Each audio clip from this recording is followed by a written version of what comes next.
याद है सर्दियों की सुबह जब धुंध से आंख मिलाकर तुमसे मिलने आया करता था मैं।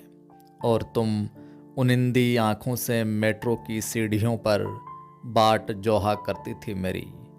अपने ठंडे हाथ तुम्हारे गर्म हथेलियों में रखकर दोहराता था मैं केदारनाथ सिंह की ये कविता कि उसका हाथ अपने हाथ में लेते हुए मैंने सोचा दुनिया को हाथ की तरह गर्म और सुंदर होना चाहिए।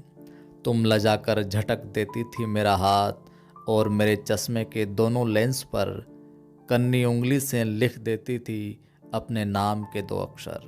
तुम्हें शिकायत रहती थी कि मेरे चश्मे का फ्रेम छोटा है बहुत, कि उसके लेंस पर नहीं आता हम दोनों का नाम।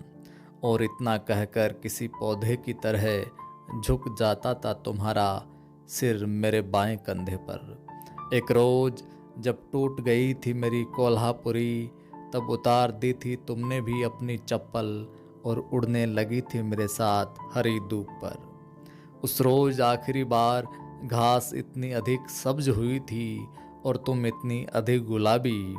उस रोज आखिरी बार दिल्ली में इंद्रधनुष अपनी पूरी रंगत में निकला था और आखिरी बार मैंने बादलों पर घोड़े दौड़ाए थे। तुम्हारी यादों की नदी में मैं रोज डूबता हूँ और रोज तलाशता हूँ किनारा। मेरे चश्मे का फ्रेम अब कुछ बड़ा हो गया है, लेकिन तुम्हारी उंगलियां इतनी दूर कि मेरी दूर की नज़र को भी वे नज़र नहीं आती। कोल्हापुरी अब टूटती नहीं है और धुंध के साथ चलना सीख लिया है मैंने। बस हाथ ठंडे रहते हैं और बायां कांधा बहुत दुखता है सर्दियों में।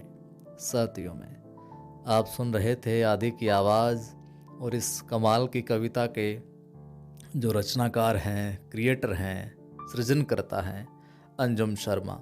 अगर ये कविता पसंद आई तो वीडियो लाइक कीजिए, शेयर कीजिए। पहली बार सुनने और देखने वाले बंधु चैनल को सब्सक्राइब कर बेल आइकन क्लिक कीजिए।